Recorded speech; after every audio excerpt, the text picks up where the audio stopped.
Bonjour à tous, c'est Léo, votre service. Aujourd'hui, nous allons parler des notes des élèves. C'est une classe fictive. Nous voulons les ordonner du plus petit au plus grand. Autrement dit, l'ordre croissant. J'ai pris l'exemple d'une classe, mais la même méthode peut être appliquée si vous avez un niveau, un établissement scolaire quelconque. Donc ici, j'ai la première méthode, je vais faire ça avec deux méthodes. Première méthode, je clique à l'intérieur de cette table-là, je passe ça à l'accueil, je vais trier, très personnalisé. Et pour très personnaliser, je vais trier par prends note.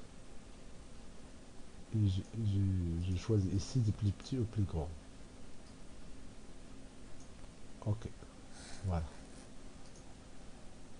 immédiatement. Mais l'inconvénient de cette méthode, c'est qu'elle n'est pas dynamique. Autrement dit, quand je change, par exemple, je mets ici 19, ça ne va pas changer. Donc il y a une erreur. 7 et 19 puis 11. Donc je vais écrire. Je vais annuler ce que j'ai fait, CTRL Z, CTRL Z. Donc on va travailler par des formules. Donc ici je vais écrire élève. Et là je vais écrire la note. Et là je vais remplir ce tableau-là. Parce que c'est ce tableau-là que nous voulons avoir à la fin de notre travail.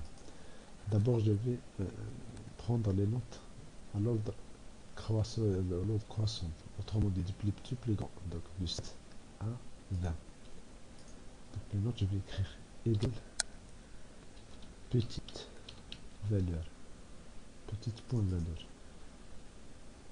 Quand je fais un double-clic, la parenthèse elle est ouverte. Donc je sélectionne toutes les notes, je fais un F4, je déplace un point virgule, un K, autrement dit, doit être 1, 2, 3, 4, 5. Et pour recopier, je vais mettre une ligne et je vais dans la parenthèse A1.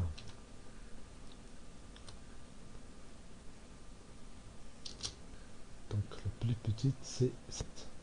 Je fais un double clic et voilà, j'ai mes notes. Pour reprendre cette formule là, je vais la reprendre ici, juste pour clarifier un peu les choses.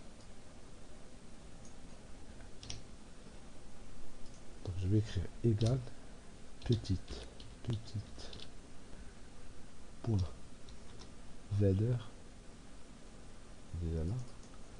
Donc petite valeur, la matrice, je sélectionne toutes les notes que je vais ordonner, point virgule, K, je vais mettre ligne A1. Autrement dit 1. Pourquoi je vais mettre A1? Parce que quand je vais copier verticalement, je vais avoir 2, 3, 4, 5, jusqu'à, etc. Jusqu'à le nombre des élèves. Donc je fais entre parenthèses et je ferme. Donc je copie cette formule là ici, là, et j'ajoute un égal, bien sûr. J'efface. Et là je fais un double clic.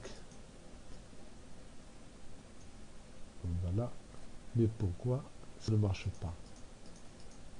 Tout simplement parce que je dois faire ici, je dois figer cette zone là. Je dois toujours avoir DD8, DD7. Donc je sélectionne, je fais F4. CTRL B. Et maintenant, ça va marcher. Voilà. Pour avoir l'élève qui a cette note 7, autrement dit l'élève B, je vais utiliser index égale index, j'ouvre la parenthèse, la matrice, c'est là où je vais extraire les éléments de cette liste, autrement dit liste des élèves. Je fais F4 pour la fixer, Et maintenant, point virgule, pardon, le nombre de lignes. Autrement dit, euh, je prends par exemple le premier, 7. 7, il est dans la deuxième ligne. 10, il est dans 1, 2, 3, 4, 5, 6, 7, septième ligne. Donc il y a une fonction qui va me montrer la position, voilà, de la note, bien le positionnement de la note dans cette liste-là. Il s'appelle équivalent. J'ouvre la parenthèse. Je prends cette note, puis je fais point virgule. Je vais déterminer le tableau de recherche. Le tableau de recherche, c'est ici. Ce sont les notes. Je dois fixer par F4. Point virgule, je vais mettre la correspondance exacte parce que je ne veux pas avoir des approximations. Je fais un 0. Donc je ferme la parenthèse de l'équivalent et je dois fermer la parenthèse de l'index. Voilà. Maintenant je fais un double clic. Voilà. Maintenant j'ai les élèves avec leurs notes ordonnées plus petit plus grand. Je vais essayer. Je prends par exemple l'élève I. Il a 20. Si jamais sinon je prends l'élève B qui a 7. C'est par erreur. Du coup, on a trouvé que la note n'est pas 7 mais de 13 ou bien 14. 14 et demi, je vais mettre ici 14,5 et hop, tout l'ordre est passé automatiquement. Donc je fais CTRL Z. Donc à vous de voir, vous avez deux méthodes pour l'ordre croissant des élèves selon leurs notes. Merci beaucoup et bonne journée. N'hésitez pas à publier vos commentaires et à partager cette vidéo. Votre abonnement à ma chaîne, c'est un honneur pour moi. Bonne journée.